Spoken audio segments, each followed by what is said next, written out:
Welcome to modern 2027 ICT की महत्वपूर्ण समझ का दूसरा पार्ट देखते हैं। तो बीएड सेकंड सेमेस्टर राजा महेंद्र प्रताप सिंह राज्य विश्वविद्यालय अलीगढ़ के स्टूडेंट के लिए है ये। तो चैनल पे नए हैं तो सब्सक्राइब कर लीजिएगा, बेल आइकन को प्रेस कर दीजिएगा। BEd third semester first semester का रिजल्ट आ चुका है, आप लोग तैयारी में लग जाइए। आपका एग्ज़ाम 10-11 जून से आपका एग्ज़ाम स्टार्ट है, ठीक है। तो एजुसेट कब स्थापित किया गया था? तो एजुसेट हो जाएगा राइट आंसर आपका सितंबर 2004 में। वर्चुअल क्लासरूम शब्द सर्वप्रथम दिया गया था किसके द्वारा? तो हिल्टस के द्वारा दिया गया था। अधिगम के क्षेत्र में उभरती नई तकनीक है तो मूक है, वेब 2.0 उपकरण है, वेबिनार है, ये सभी हो जाएंगे राइट आंसर। नेक्स्ट है वेबिनार शब्द का सर्वप्रथम प्रयोग किस सन से लेक सुपीरियर विश्वविद्यालय में किया गया था? तो 2008 हो जाएगा राइट आंसर। स्वयं पोर्टल है, एक शैक्षिक पोर्टल है स्वयं पोर्टल। नेक्स्ट है एजुसेट की एक सैटेलाइट है, किस तरह की सैटेलाइट है? तो शैक्षिक सैटेलाइट है। भारत में दूरदर्शन का प्रयोग सर्वप्रथम दिल्ली में हुआ था और कब किया गया था? तो ये हुआ था 15 सितंबर 1959 में। नेक्स्ट है CIET का पूरा नाम, फुल फॉर्म पूछी है तो ये हो जाएगा central institute of education technology. Bharat में शैक्षिक तकनीकी कब प्रारंभ हुई थी? तो ये हुई थी 1972-73 में। नेक्स्ट है वर्चुअल क्लासरूम शब्द का सर्वप्रथम दिया था शब्द हिल्टस के द्वारा। मूडल का प्रथम वर्जन कब जारी किया गया था? तो ये जारी किया गया था 20 अगस्त 2002 को। नेक्स्ट है वेब 2.0 कब प्रारंभ किया गया? तो ये किया गया था 2004 में। नेक्स्ट है वेबिनार शब्द का सर्वप्रथम प्रयोग कहाँ किया गया? तो ये किया गया था लेक सुपीरियर विश्वविद्यालय में।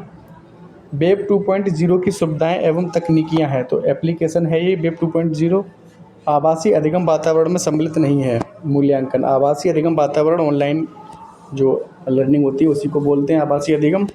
नेक्स्ट है एडुसेट का दूसरा प्रचलित नाम क्या है? तो राइट आंसर हो जाएगा GSET 3।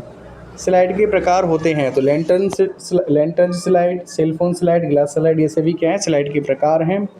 इनमें से कौन सी अधिक डेटा का भंडार करती है? राइट आंसर हो जाएगा DVD, ठीक है। DVD होती है अपनी 4.7 GB की, CD होती है अपनी 720 MB की, ठीक है। फ्लॉपी तो उससे भी कम होती है। तो सबसे ज़्यादा किस में है भंडारण क्षमता? इनमें से DVD हो जाएगा राइट आंसर।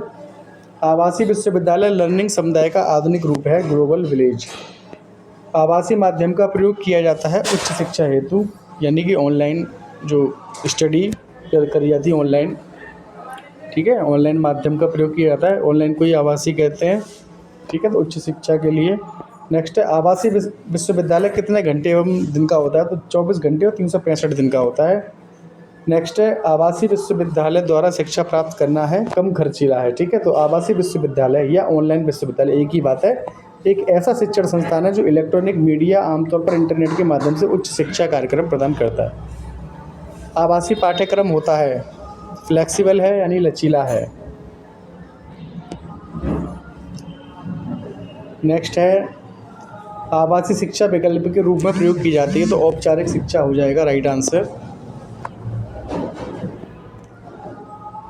पहला मुक्त विश्वविद्यालय अस्तित्व में आया कब? तो ये आया था 1960 में। सर्वप्रथम वायरलेस यूनिवर्सिटी की चर्चा की किसने की? तो JC स्टुअर्ट ने। आवासीय विश्वविद्यालय की अवधारणा लागू हुई 1995 में। शिक्षा में मूक को पूर्ण प्रसिद्धि कब मिली? तो ये मिली थी 2012 में। मूडल उपलब्ध है 78 भाषाओं में उपलब्ध है मूडल। दूरस्थ शिक्षा की शुरुआत कहाँ हुई थी? तो जर्मनी हो जाएगा राइट आंसर। दूरस्थ शिक्षा की शुरुआत कब हुई थी? तो ये हुई थी 1856 में। मूडल का पूरा नाम बताइए। मूडल का पूरा नाम यानी फुल फॉर्म है modular object oriented dynamic learning environment. आता है क्वेश्चन, ठीक है, 100% आएगा, आप लोग देख लीजिए। मूक की फुल फॉर्म भी आएगी, ठीक है, मूक मैसिव ओपन ऑनलाइन कोर्स, ठीक है। नेक्स्ट है शैक्षिक तकनीकों का प्रयोग सर्वप्रथम किस सन में हुआ? तो ये हुआ था 1926 में। ऐसे प्रोग्राम्स का समूह जो किसी डाटाबेस से डाटा संचित करने तथा पुनः प्राप्त करने के लिए उपयोग में लाया जाए को क्या कहते हैं? DBMS। DBMS का फुल फॉर्म होता है डेटाबेस मैनेजमेंट सिस्टम। एक आवृत्ति बहुभुज वितरण का ग्राफ है, देखिए इस टाइप का ग्राफ रहता है, ठीक है, रेखीय ग्राफ इस टाइप का रहता है, देख लीजिएगा। नेक्स्ट है एक स्तंभ आकृति विवरण का ग्राफ है तो ये स्तंभ आकृति का ग्राफ ये रहता है, ठीक है। तो दंड हो जाएगा राइट आंसर। नेक्स्ट, आंकड़ों को चित्रमय रूप में प्रस्तुत करने के लिए किस ग्राफ का प्रयोग किया जाता है? तो पिक्टोग्राम। पिक्टोग्राम इस तरीके का होता है, सिंबल से बने होते हैं, ठीक है। ये गिलास का सिंबल है, ठीक है। ये शायद वर्ल्ड का सिंबल है, यूनिवर्स का, ठीक है। इस तरीके से डस्टबिन का है, ठीक है। इस तरीके से सिंबल बने रहते हैं, ये पिक्टोग्राम के अंतर्गत आता है। संप्रेषण चक्र के घटक हैं, कितने हैं? 4। नेक्स्ट है, डाटा माइनिंग का अर्थ है आंकड़ों का खनन। नेक्स्ट है, संबंधात्मक डाटाबेस की प्रक्रिया को कब प्रस्तुत किया गया था? तो ये किया गया था सन 1970 में। रेखा चित्र बनाते समय ध्यान रखने योग्य बात है, तो रेखा चित्र बनाते समय सदैव एक्स अक्ष को वाई अक्ष से बड़ा होना चाहिए। रेखा चित्र सदैव नामांकित करना चाहिए, उस पर नाम लिख देना चाहिए, ठीक है। रेखा चित्र बनाते समय सही पैमाना लिखा होना चाहिए, उपरोक्त सभी। मूल्यांकन की प्रकृति होती है गुणात्मक और परिणाम स्वरूप दोनों हो जाएंगे, राइट आंसर। डेटाबेस होते हैं फील्ड रिकॉर्ड फाइल, ये सभी क्या हैं? डेटाबेस हैं, डेटाबेस के अंतर्गत आते हैं। प्रशासनिक सहायक के रूप में कंप्यूटर को जाना जाता है, कंप्यूटर व्यवस्थापित अधिगम। नेक्स्ट है, निम्न में से कौन सा डाटा ऑपरेशन डेटाबेस में स्टोर डाटा रिकॉर्ड को एक विशेष क्रम में व्यवस्थित करता है? तो सॉर्ट, डाटा सॉर्टिंग बोलते हैं उसे। रेखा चित्र के प्रकार हैं संचित आवृत्ति, प्रतिशत, संचित आवृत्ति, वक्र और आवृत्ति बहुभुज, ये सभी क्या हैं? रेखा चित्रों के प्रकार हैं। रेखा चित्र का प्रकार नहीं है तो वेब पेज रेखा चित्र का प्रकार नहीं है। बाकी पाई डायग्राम, आवृत्ति बहुभुज, संचित आवृत्ति प्रतिशत प्रकार हैं, वेब पेज प्रकार नहीं है रेखा चित्र का। मूल्यांकन का सिद्धांत नहीं है, तो राइट आंसर इसका हो जाएगा तत्परता का सिद्धांत व सेट चेक, ठीक है। बाकी देख लीजिएगा। मूल्यांकन प्रक्रिया का सोपान नहीं है तो पृष्ठ पोषण देना। नेक्स्ट, डेटाबेस का तत्व नहीं है। फील्ड रिकॉर्ड फाइल तो होते हैं लेकिन वेब पेज डेटाबेस का तत्व नहीं है। संप्रेषण क्या है? कला विज्ञान दोनों हो जाएगा, राइट आंसर। संप्रेषण एक प्रक्रिया, तो संप्रेषण निरंतर चलती रहती है, सतत प्रक्रिया है। संप्रेषण व्यक्तियों को लिखने या बातचीत करने से अधिक है या विचारों का विनिमय है, या किसका कथन है? तो ये कथन है हैफनर व पेटिंगल का। नेक्स्ट क्वेश्चन नंबर 55, संप्रेषण एक दूसरे के मध्य सूचना एवं समझदारी बनाए रखने की प्रक्रिया है, कथन किसका है? तो कथन है थियो हेमन का। संदेश वाहन दो या दो से अधिक व्यक्तियों के बीच तथ्यों, विचारों, संपत्तियों या भावनाओं का विनिमय है, कथन किसका है? तो ये कथन है न्यूमैन व समर का। संप्रेषण का मुख्य कार्य सामाजिक संबंधों को सुगम बनाना होता है, या कथन किस, या परिभाषा किसकी? तो ये परिभाषा होज एवं जॉनसन की। संप्रेषण बोलने, सुनने एवं समझने की एक क्रमबद्ध व निरंतर प्रक्रिया को समाहित करता है, किसका कथन है? तो ये एलन का कथन है। संप्रेषण एक व्यक्ति से दूसरे व्यक्ति को विचारों अथवा सूचना के रूप में अर्थ प्रेषित करने की प्रक्रिया, किसका कथन है? तो जॉनसन का कथन है। संप्रेषण वह साधन है जिसके माध्यम से अधिकार प्रत्योजन की क्रिया पूर्ण होती है, उपयुक्त कथन किसका है? तो ये हो जाएंगे जॉर्ज आर टेरी। 61 है, संप्रेषण वह प्रक्रिया है जिसके द्वारा सूचनाओं के भेजने से व्यक्तियों या संगठनों के मध्य साझेदारी, समझदारी पनप सके, एक परिभाषा दी है पीटर लिटिल ने। मानवीय विचारों व संपत्तियों का शब्दों, पत्रों व संदेशों के माध्यम से आदान प्रदान करना ही संप्रेषण कहलाता है, यह कथन किसका? यह कथन है फ्रीड जी मेयर का। संप्रेषण एक व्यक्ति से दूसरे व्यक्ति के मध्य सूचनाओं का संप्रेषण है, चाहे उसमें विश्वास हो या नहीं तथा पारस्परिक विनिमय हो या नहीं, किंतु इस प्रकार दी गई सूचना प्राप्तकर्ता को समझ में आ जानी चाहिए, राइट आंसर हो जाएगा। सीजी ब्राउन ने कहा है ये। संप्रेषण में कम से कम कितने व्यक्तियों का होना आवश्यक है? तो 2 व्यक्ति तो होने चाहिए, तभी कम्युनिकेशन होता है। कम्युनिकेशन या संचार की बात है। कम्युनिकेशन इन मैनेजमेंट नामक पुस्तक के लेखक हैं चेरिस रेडफील्ड। संप्रेषण होता है सार्वभौमिक, यूनिवर्सल होता है, कहीं भी आप कम्युनिकेट कर सकते हैं, विदेशों में भी यहाँ से फ़ोन लगा के बात कर सकते हैं, ठीक है। संप्रेषण का क्षेत्र है व्यापक, संप्रेषण का क्षेत्र होता है व्यापक। संप्रेषण के 4 एस पूछ लेता है, तो संप्रेषण के 4 एस होते हैं shortness, simplicity, strength and sincerity. Next है, भारतीय संप्रेषण प्रक्रिया का आधार है वैदिक संप्रेषण सिद्धांत। चीन की संप्रेषण पद्धति किस सिद्धांत पर आधारित है? पंचशील सिद्धांत पर आधारित है। क्वेश्चन नंबर 71 है, संप्रेषण का अंग्रेजी शब्द कम्युनिकेशन है, यह किस भाषा की कम्युनिकोस से बना है? तो ये राइट आंसर हो जाएगा लैटिन। संदेश का प्रथम एवं सर्वाधिक महत्वपूर्ण कार्य क्या है? सूचना देना। संप्रेषण का प्रथम एवं सर्वाधिक महत्वपूर्ण कार्य है भावनात्मक अभिव्यक्ति। नेक्स्ट है, प्रत्येक प्रबंधक को एक संप्रेषक होना चाहिए, इस कथन के लेखक कौन है? तो जेम्स गिब्सन हो जाएंगे, राइट आंसर। इंटरनेट का पूरा नाम होता है इंटरकॉम नेटवर्क। एजुसेट का दूसरा प्रचलित नाम है GSAT-3 के नाम से भी जाना जाता है एजुसेट को, जो कि एक्चुअली सैटेलाइट है। प्रौद्योगिकी शब्द की उत्पत्ति ग्रीक भाषा के किस शब्द से हुई है? तो टेक्निकोस हो जाएगा, राइट आंसर। बहु उपयोगी सर्च इंजन है, देखिए गूगल है, बिने है, याहू है, ठीक है। रिसर्च इंजन है, गूगल है, बिने है, याहू है, ठीक। और एक बिंग करके भी आता है, ये सभी क्या है, सर्च इंजन है। डीवीडी का विस्तृत रूप होता है डिजिटल वर्सेटाइल डिस्क और सीडी का होता है कॉम्पैक्ट डिस्क। इंटरनेट का प्रारंभ किस वर्ष में हुआ था? तो 1969 में हुआ था, ठीक है। सीडी का होता है कॉम्पैक्ट डिस्क विस्तृत रूप।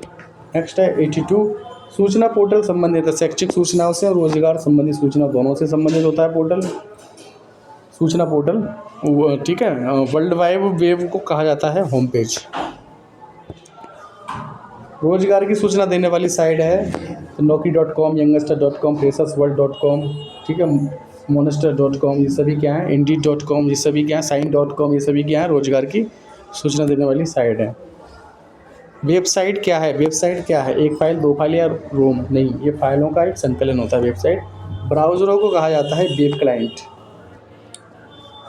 ऑनलाइन प्रवेश प्रक्रिया का पहला चरण है प्रबंधनकर्ता।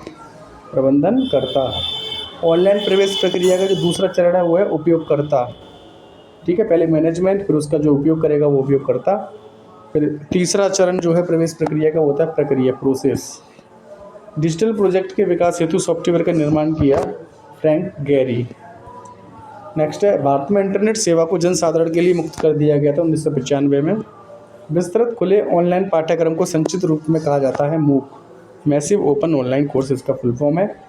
साहित्यिक चोरी की जांच हेतु प्रयोग किए जाने वाले टूल्स हैं तो plagiarism checkup, paper rated duplicate checker, ये सभी क्या है, साहित्यिक चोरी की जांच हेतु प्रयोग में लाए जाने वाले टूल्स हैं। यह मल्टीटास्किंग का विस्तारित रूप है, यह प्रोग्राम के एक से अधिक थ्रेड एक ही समय में चलाते हैं तो बोलते हैं मल्टी थ्रेडिंग। निम्नलिखित डिस्क में से कौन सी सामान्य तौर पर सिस्टम इकाई में जुड़ी रहती है? सामान्य तौर पर कॉम्पैक्ट डिस्क, ठीक है। और मुख्य रूप से बोले तो हार्ड डिस्क तो रहता ही रहता है, ठीक है। सामान्य तौर पर पूछा है तो कॉम्पैक्ट डिस्क हो जाएगा राइट आंसर। ये टच टर्मिनल इसमें आएगा। ये टच टर्मिनल एक सेंसिटिव स्क्रीन रखते हैं जिनमें एक कीबोर्ड होता है तथा वह डाटा को इनपुट कराने की अनुमति प्रदान करता है। नेक्स्ट है यह दृश्यों को डिजिटल रूप में कन्वर्ट करने में सक्षम एक डिवाइस है, राइट आंसर हो जाएगा वेब कैमरा। कोई मल्टीमीडिया प्रोग्राम, खाली स्थान में आएगा, कोई मल्टीमीडिया प्रोग्राम पाठ, ग्राफिक्स, ध्वनि और वीडियो के संयोजन का उपयोग करता है। 99 है HTML का पूरा नाम। HTML का पूरा नाम है हाइपर टेक्स्ट मार्कअप लैंग्वेज। 100 है वेब ब्राउज़र एक प्रोग्राम है। सॉफ्टवेयर एवं हार्डवेयर, तो क्या है, एक सॉफ्टवेयर है। वेब ब्राउज़र क्या है, एक सॉफ्टवेयर है। XMPP का प्रकार है, यानी XMPP की फुल फॉर्म होती है extensible messaging and presence protocol. ये क्या है, एक प्रोटोकॉल है। ऑनलाइन में जिंग सबसे पहले प्रारंभ हुई थी कब? 31 अक्टूबर 2006 में। CIET की स्थापना हुई थी कब? तो CIET की फुल फॉर्म होती है central institute and education technology, 1984 में इसकी स्थापना हुई थी। सबसे अधिक प्रभावशाली जनसंचार माध्यम कौन सा है? तो टीवी हो जाएगा राइट आंसर। राज्य स्तर पर स्थापित शैक्षिक तकनीकी केंद्र का क्या नाम है? तो डाइट बोलते हैं इसे। नेक्स्ट है इनमें से शैक्षिक प्रौद्योगिकी का प्रकार नहीं है, तो अनुदेशनात्मक टेक्नोलॉजी। बाकी शिक्षा टेक्नोलॉजी, सूचना व संचार टेक्नोलॉजी और व्यवहार टेक्नोलॉजी ये सभी प्रकार हैं, लेकिन अनुदेशनात्मक टेक्नोलॉजी ये प्रकार नहीं है शैक्षिक तकनीकी का। शैक्षिक तकनीकी शब्द की उत्पत्ति किस भाषा से हुई है? तो ये आंग्ल भाषा से हुई है। What is the full form of diet? Right answer हो जाएगा district institute of education and training. Thanks for watching. अब मैंने देखी B.Ed 4th semester and B.Ed 2nd semester सभी का मैंने दो प्रैक्टिस सेट करा दिए जैसा कि मैंने कहा था। तो अब आप लोगों का काम है उनको देखना, उनका रिवाइज़ करना और पेपर से 1 घंटे पहले आप ज़रूर देखिएगा, ठीक है। अब क्लास समाप्त होती है, इसके बाद मैं कोशिश करूँगा कि आपके जो प्रीवियसली जो पेपर आए हैं उनका एक जो भी प्रैक्टिस सेट अगर मेरे पास हैं देखता हूँ होंगे, ठीक है, तो उनको मैं कराऊंगा सॉल्व फिर से। तो आप लोग उनको देख के ज़रूर जाइएगा। चैनल पे नए, चैनल को सब्सक्राइब कर लीजिएगा, बेल आइकन को प्रेस कर दीजिएगा जिससे आने वाली वीडियोज़ की नोटिफिकेशन मिलती रहे। Thanks for watching, good night.